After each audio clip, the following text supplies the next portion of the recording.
Christy Shriver. We're here to discuss books that have changed the world and have changed us. And I'm Gary Shriver, and this is the How to Love Lit podcast. This week is our poetry supplement that we like to do between books. Next week, we're going to begin our discussion of Arthur Miller and his allegorical work, The Crucible. But before we leave the Renaissance, we felt we needed to take at least 1 week to discuss the man who's basically credited for starting the Renaissance, which is a big deal, at least in part, the humanist part of it, Francesco Petrarca, or as we like to say in English, Petrarch. It's easier. It is.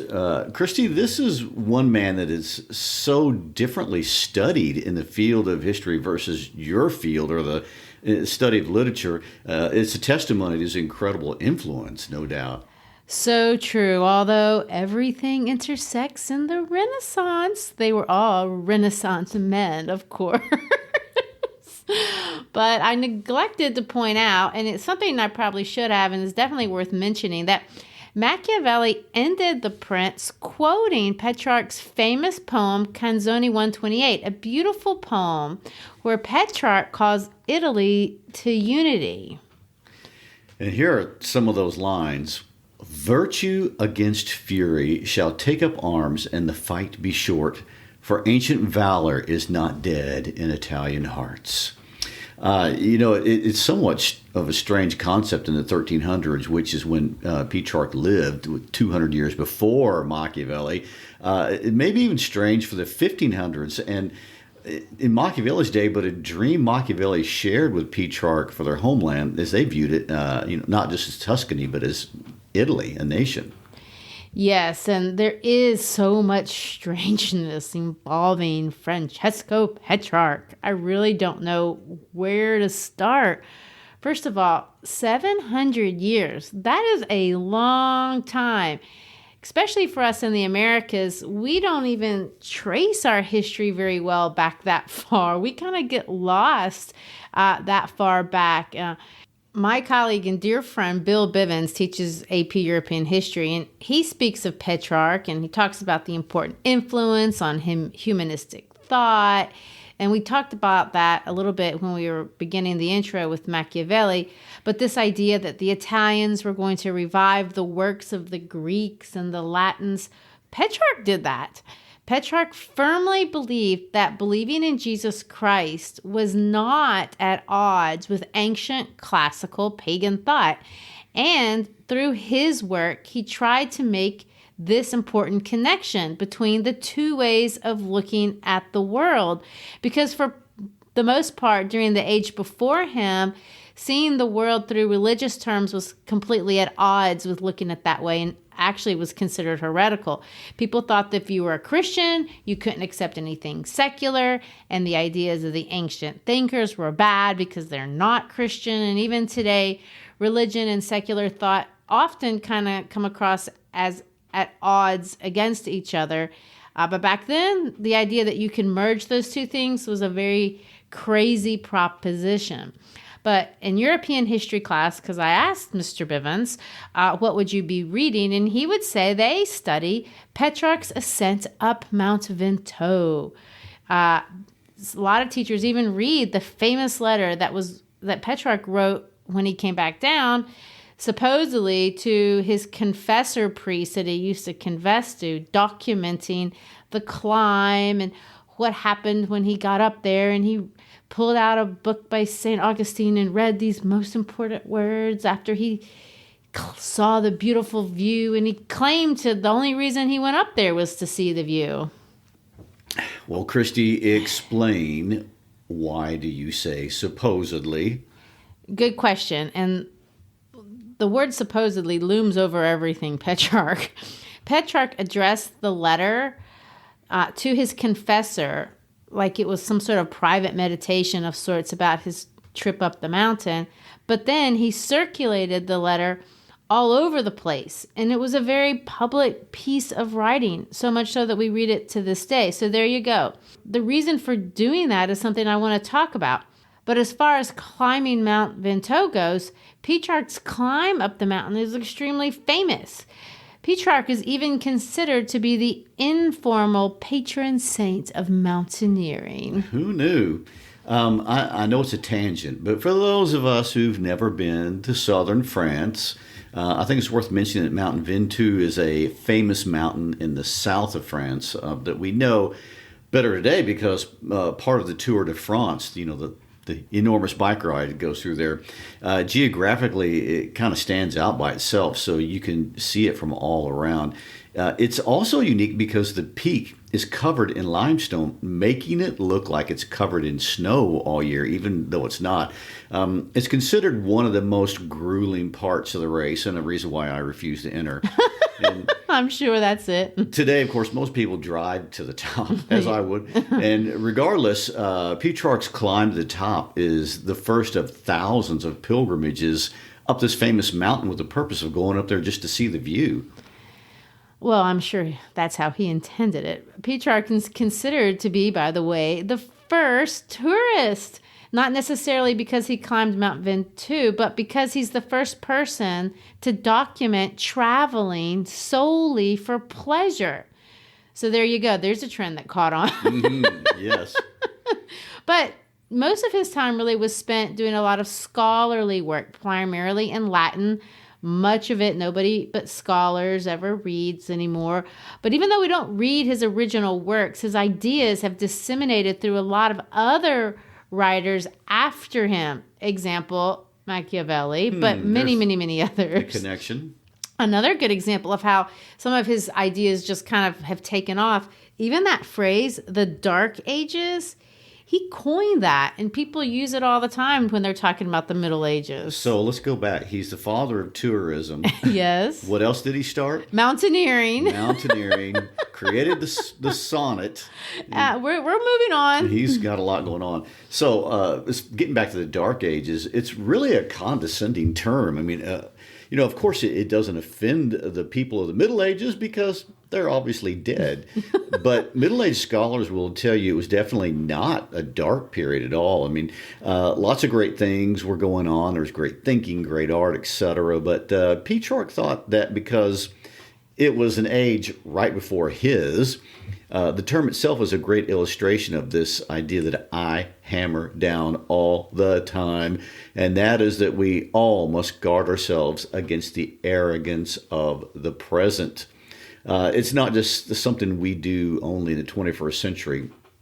Everyone of every era always thinks their understanding or their view of the world is always the most enlightened, the most progressive, and it's the final say in all things, moral and scientific. And we like to think of ourselves as superior to our immediate predecessors, and we still use the technique of renaming things as a means to assert this kind of thinking. And once again, I like to call this the arrogance of the present. So it's the something historians are very aware of. Is always dark. Well, and as Cicero said, people who won't study history will always remain a child. Well, this isn't, another along those lines. Well, I will say Petrarch saw himself, if not anything, but enlightened and progressive, and he was. There's no doubt about that.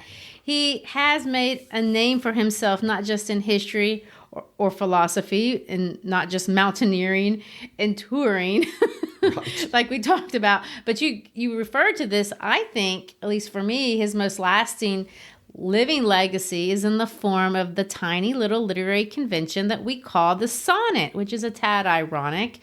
And I'm not sure that he would like it, that's the thing that most people know about him. He wrote a long, I consider meandering epic poem in Latin called Africa and dedicated it to Robert of Naples. And I don't know, from what I've read, he was probably a little bit more proud of that piece. It certainly took him a lot more work. But for most of us, it's unreadable, but we can get into the sonnets. The sonnets are simpler, they're accessible. The word itself, the word sonnet, really comes from the Italian, Italian-like form of what they spoke at that time, and it meant little song. It's a small 14-line exercise, a literary game in some ways, if you want to look at it that way, where language meets math. Honestly, if you've ever been subjected to any kind of English literature class, you probably met the sonnets. And lots of us teachers make you write sonnets, and that can be a little tough.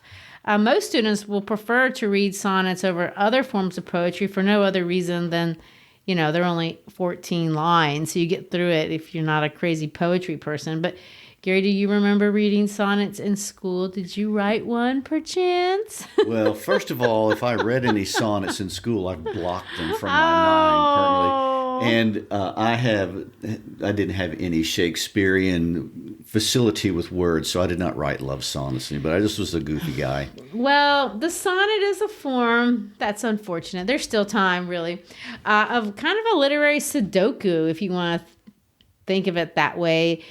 Although that's not a scientific or scholarly description. No, but it's contemporary. Yeah, Petrarch picked up the form back from his home country in Tuscany, maybe from even a guy from Arezzo, his hometown, named Friar Guartani. I think that's how you pronounce it. I'm not as sure about these Italian names. Although the sonnet itself, if you want to really dig into the weeds, the original creator, people say, is a guy named Giacomo Lentini from Sicily. But everyone, when they think of sonnets and the origin of sonnets, don't think of Guartani, they don't think of Lentini, they think Petrarch, because Petrarch made them famous. He blasted out hundreds of these things in praise of a woman named Laura. And that is what strikes me as strange about him. Because all this love poetry, and no one knows anything about Laura. We're not even entirely sure she existed. So you're saying the object of his love in hundreds of poems, the muse that gave birth to the poetic form of expressing true love for the last 700 years, was potentially made up? That's what I'm saying. It's a mystery. He claimed that he loved this mysterious woman named Laura until she died, which sadly was of a pandemic, by the way, the Black Plague. Oh, my. But according to Petrarch, she never loved him back. It was the ultimate expression of unrequited love of a lifetime. But I'll be honest, the identity of Laura is just one of the many mysteries about this man who documented his life. I'll tell you, he has documented his life better than I'm documenting the life of my children with the use of cameras and cell phones. This guy named Ernest Wilkins, in his book Life of Petrarch, went this far. He said that, quote, "We know far more about his experiences in life than about the experiences of any human being who had lived before his time." Wow. Yeah. Except although that's true in a sense, because he did document everything constantly, we might not know him at all. Because ironic. I know. Petrarch's story is worth revisiting in our modern world, not just because he had an important influence on modern thought and he did all that touring and the humanistic stuff that he's famous for, but there's even a more modern reason. So I want to take a detour to explain what I mean. In 2017, the College Board asked 500,000 high school juniors from all over the United States and international schools all over the world to consider a quote from the book Empire of Illusions by Chris Hedges. They were given 40 minutes to write this essay, and they were going to get college credit depending on how well they wrote this. This is one of 3 essays that they had to write. But anyway, Chris Hedges, the Pulitzer Prize-winning journalist and Presbyterian minister, he's an extremely accomplished lecturer. You can check out his great speeches on YouTube if you're wanting to do that. But he says this in the book, and this is what the kids were asked to write about. Here's Hedges' quote. "The most essential skill in political theater and a consumer culture is artifice. Political leaders who use the tools of mass propaganda to create a sense of faux intimacy with citizens no longer need to be competent, sincere, or honest. They need only to appear to have these qualities. Most of all, they need a story, a personal narrative. The reality of the narrative is irrelevant. It can be completely at odds with the facts. The consistency and emotional appeal of the story are paramount. Those who are best at deception succeed. Those who have not mastered the art of entertainment, who fail to create a narrative or do not have one fashioned for them by their handlers are ignored. They become unreal. An image-based culture communicates through narratives, pictures, and pseudodrama. Before Chris Hedges introduced this term to me, I had never heard of the word artifice in my life, although it's a concept I think Machiavelli would totally agree with.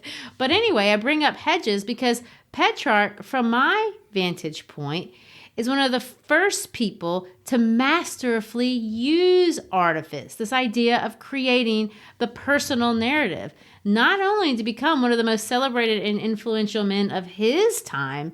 This guy was so celebrated, by the way, he was asked to be poet laureate of both France and Rome. That's a big deal.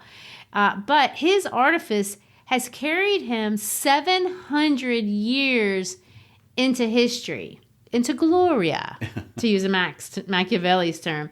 He crafted carefully a narrative about his own life that in a lot of ways was not his life. It was based on his life, but he revised his letters over and over again so that our memory of him is a better version than the reality of him. You can say it this way. He put an Instagram filter on his life before Instagram. And just like 16-year-old Charlie D'Amelio with her 100 million plus impressive subscribers, he did it with no handlers, no corporate promoters, or even professional image makers like she did. True. Petrarch did it without TikTok. True, but he would have used it if he had it. Right. And because it took him longer. He crafted his personal narrative and revised it to make sure that it survived for posterity. But if you look into it, you'll see that much of what he said about himself was made up or embellished. I mean, when it comes to celebrity, he makes Kim Kardashian and Paris Hilton look like amateur artifice makers. Honestly, we can't guarantee there'll be podcasts about them in 700 years. But he had the extreme amount of ego and he had the ambition, and those two things drove him to craft this self-portrait. So 700 years later, we have to wonder, why bother? Why do it? Is there something to be gained, by the way, by giving attention to this guy from 700 years ago? So I've had thoughts about that this week, and I've had questions, and I've wondered about this mystifying woman he called Laura. Yes, I think her name is definitely worth repeating many times. Laura. Yeah. Well, Gary, let's get back to the story that I've told you might be made up, but it might not be made up. So let's see where Laura came from. Drop us into Petrarch's 14th century world, and let's build our case that Petrarch is the original influencer. Okay. Well, it starts undramatically, and of course, in Florence. His father was a lawyer, but was exiled. Does that sound familiar? Oh, yes. They moved to a town called Arezzo, not too far down the road, still in Tuscany, and as you like to recall, still in wine country. Well, I also want to interject. Arezzo is one of my very favorite shoe brands. They make great leather shoes, just saying. Well, of course, and not to take away from, the Brazilian shoe company, because nothing can detract from outstanding leather fashion. Oh, nothing. But I did want to say that Dante, the guy who wrote Dante's Inferno, also is one of those who can claim being exiled from Florence. They exiled a lot of people from Florence.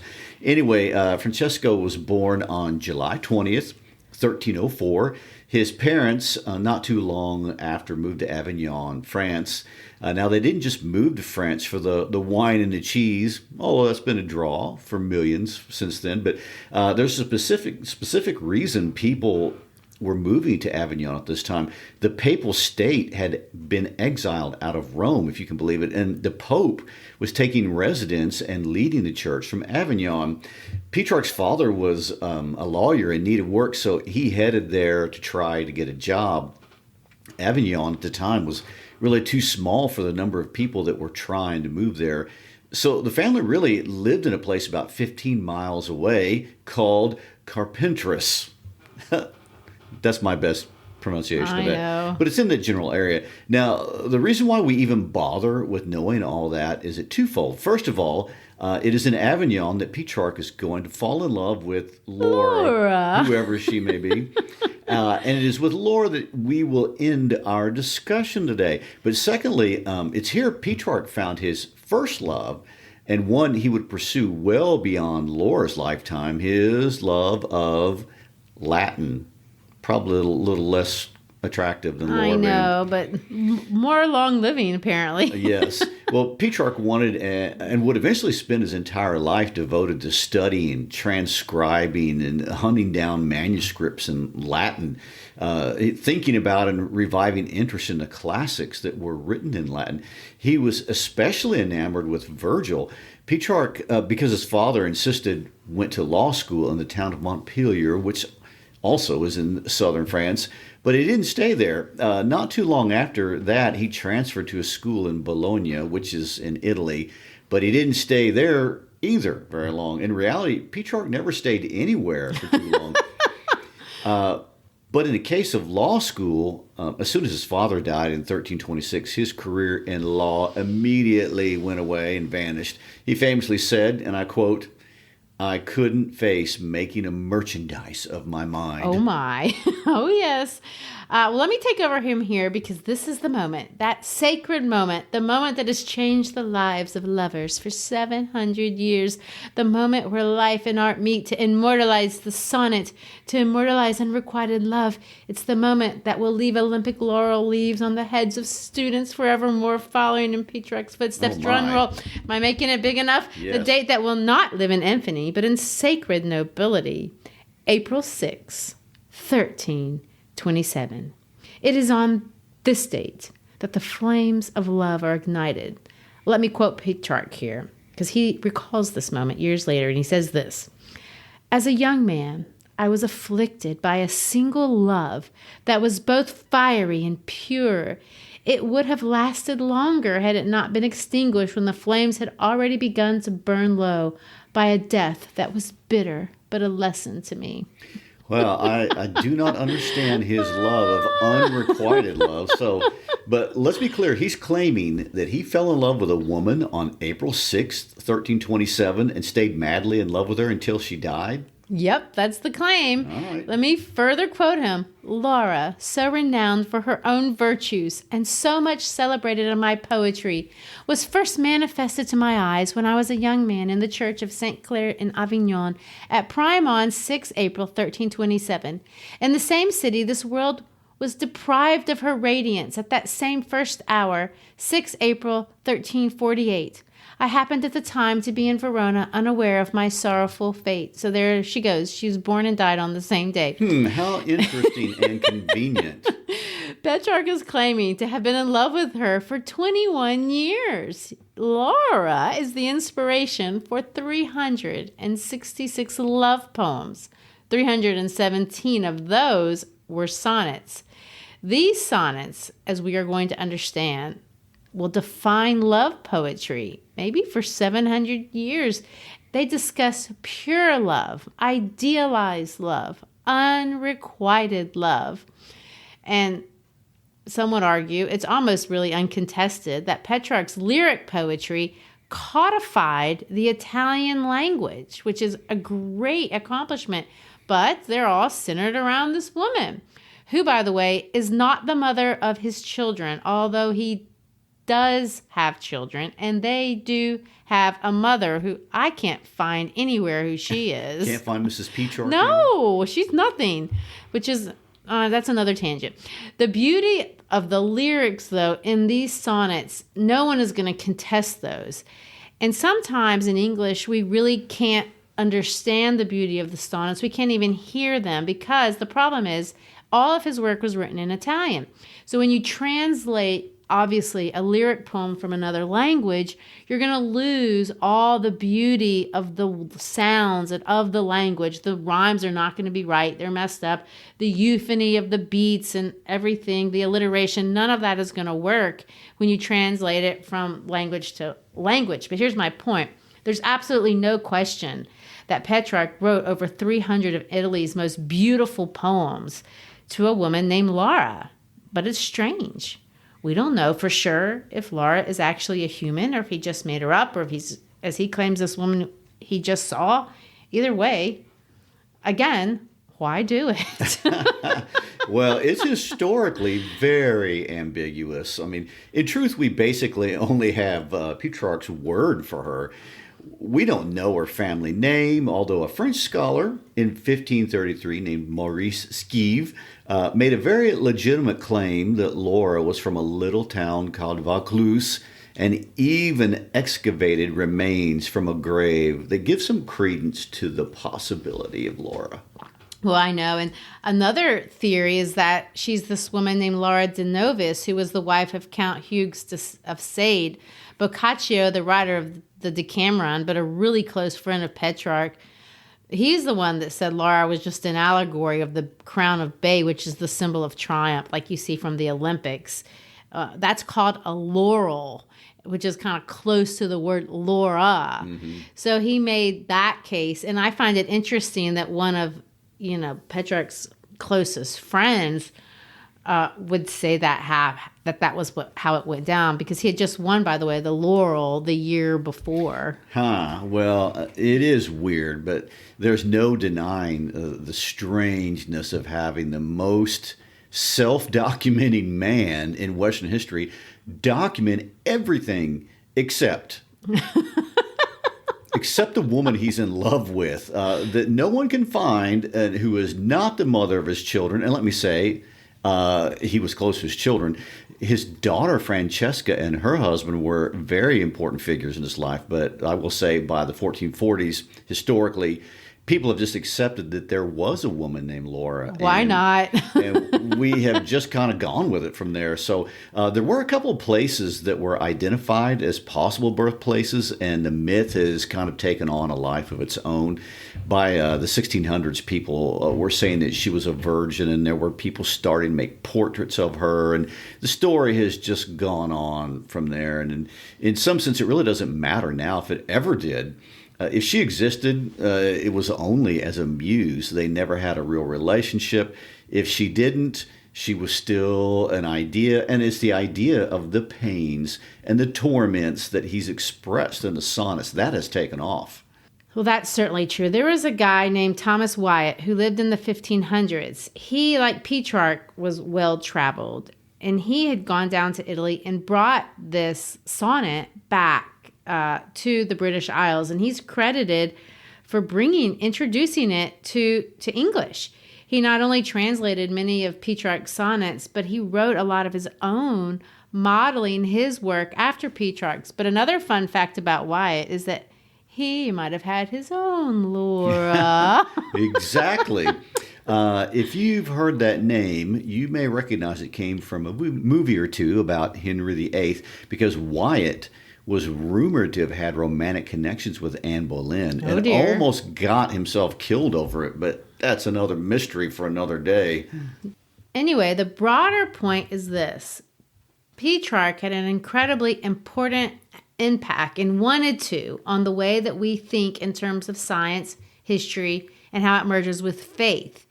He thought deeply about the world, and he wanted to convince us that he believed that God created man with a mind, and it wasn't ungodly to use it in the efforts of science. We were designed to do that.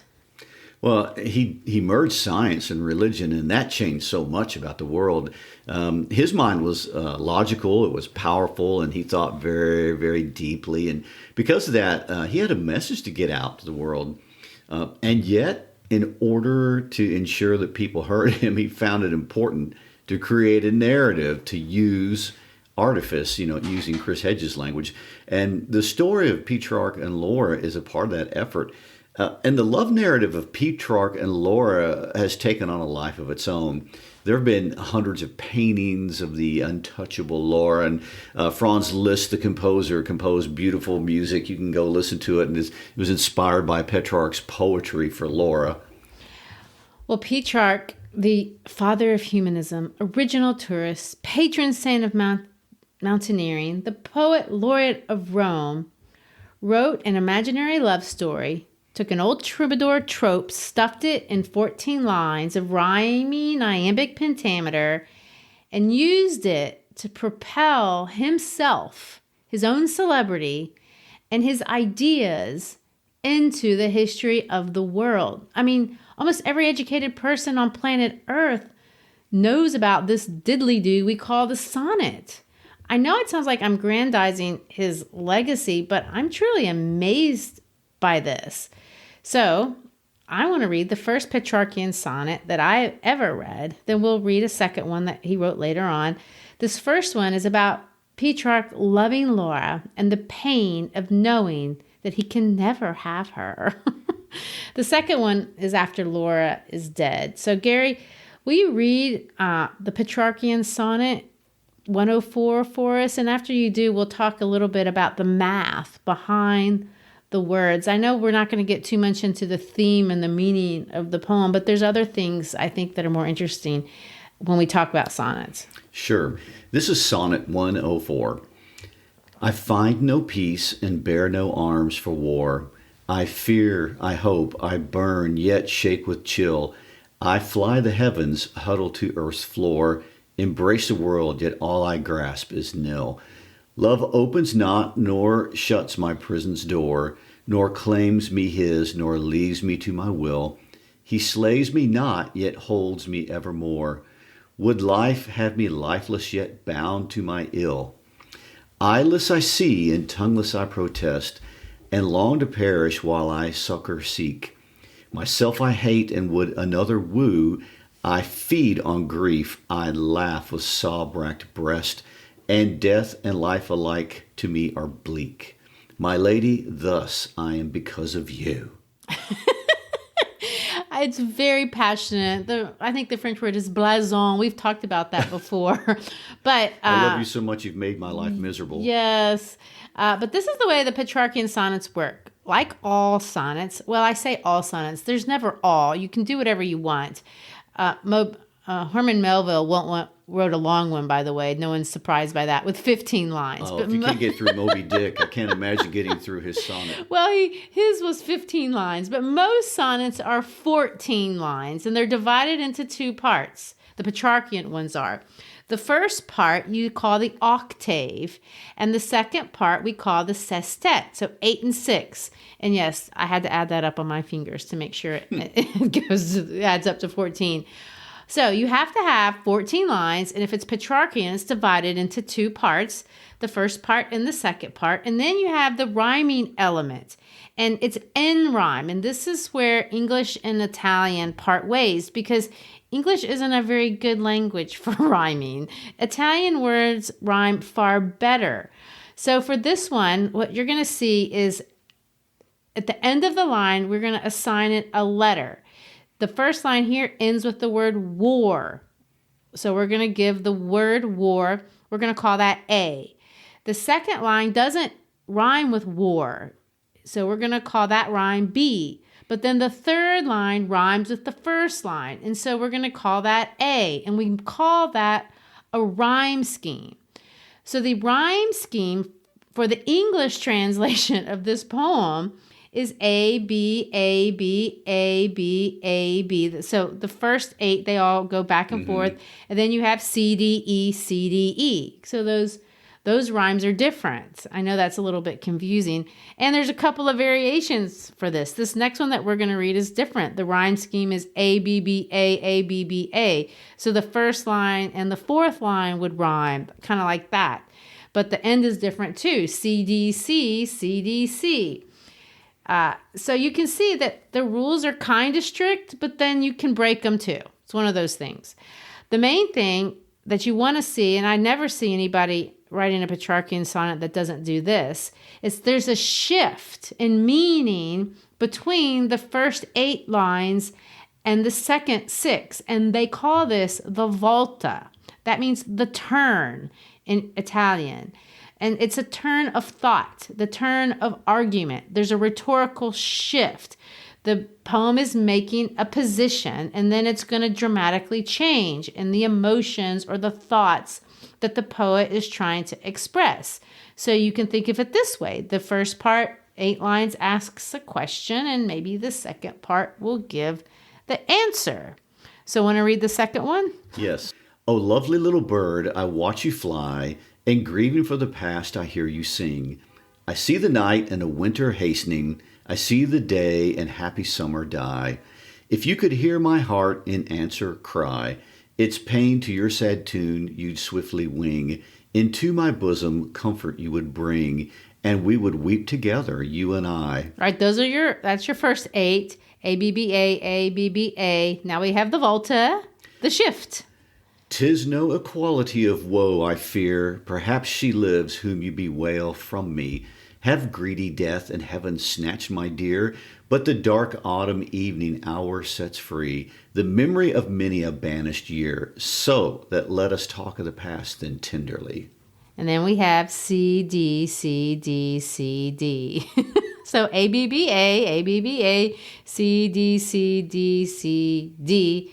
And the second one. Did I make your head spin? Yes, there's so much math. But what it really portrays is the fact that it's a disciplined style of writing. Right. In both cases, and this is what makes Petrarchan sonnets different from the Shakespearean ones later on, they're going to follow this kind of pattern, 8 and 6. Now, that's just the rhyming part. But wait, there's more? There's more. So you have the rhyme that you have to pay attention to, but now you have to consider the beat of the words. So we don't think of this very much in the language that we're speaking because we don't really hear it.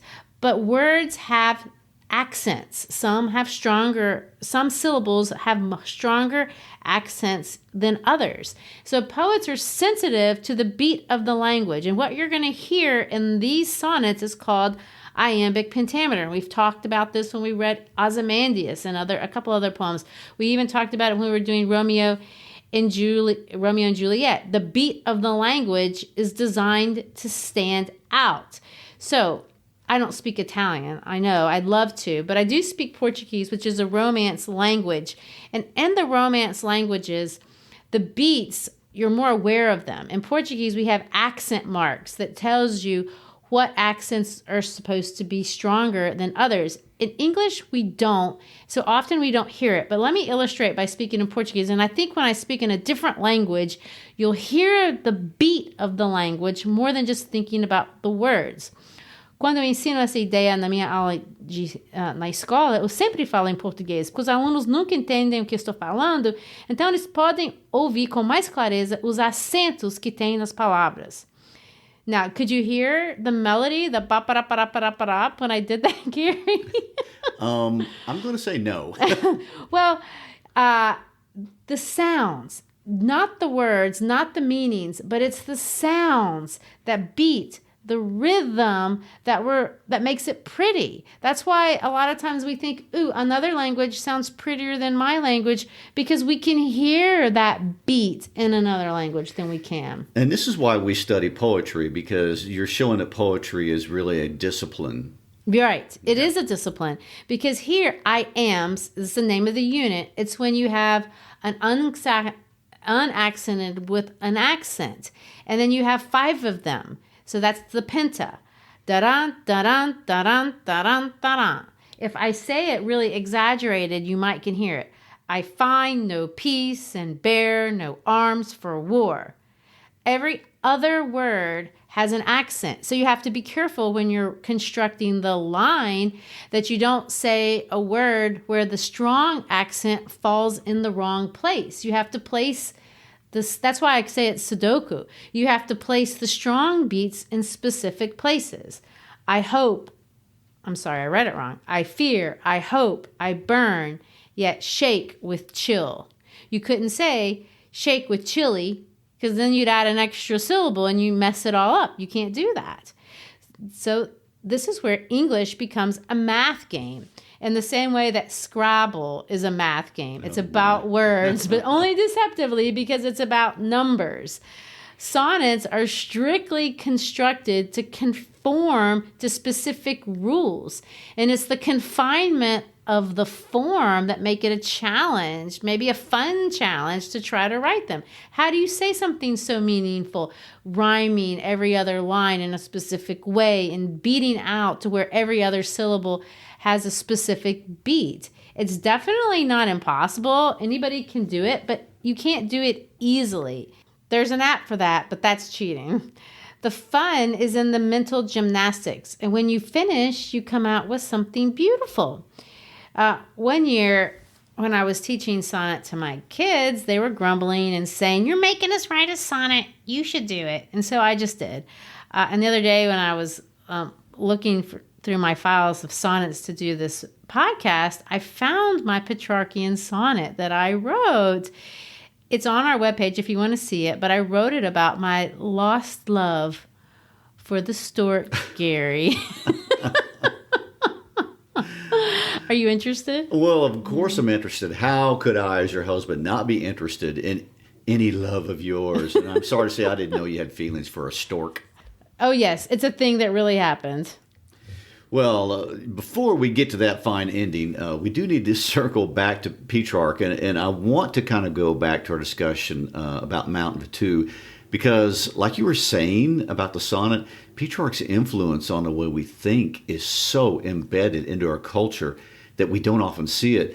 By linking pagan learning into the classics and Christianity, he links the issue of the relationship to the importance of the intellect with the will of knowing compared to loving. This is played out in so many in our Western ways of thinking. He discusses issues of morality with issues of pursuing truth and wisdom and love. And his genius really left him isolated in many ways. In fact, he advocated for a scholar to actually live in solitude. And yet I can tell it really disturbs you that so much of what he said about himself wasn't really technically true. Well, I know, because when I think of him, that's what stands out. It kind of does disturb me. Why rewrite your letters that you wrote over and over again? Why create a romantic fantasy for a woman that may or may not have existed and you didn't really know her if she did? Why climb a mountain and then write about it afterwards in a way that people will likely to challenge the credibility if you even did it? Yes, and I think the term you used was artifice. He created a narrative. But here's where I say it's possible to look at Petrarch differently than we would look at modern day influencers like a Jake Paul or any number of YouTubers that are influencers for fame's sake. First of all, the idea of making metaphors out of life experiences is something artists do all the time. And both in the case of Mount Ventoux as well as in the case of Laura, that's what he's done. He has made real things symbols of very deep ideas that were swimming around in his head.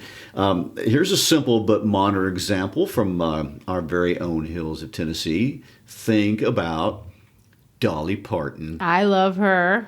A lot of people do. The songs that she writes are about her life in part, but not all. I mean, like take the song "I Will Always Love You." She wrote that. I would like to point that out. Not Whitney Houston, who made it famous later on. But anyway, she wrote it about a platonic relationship with her business partner.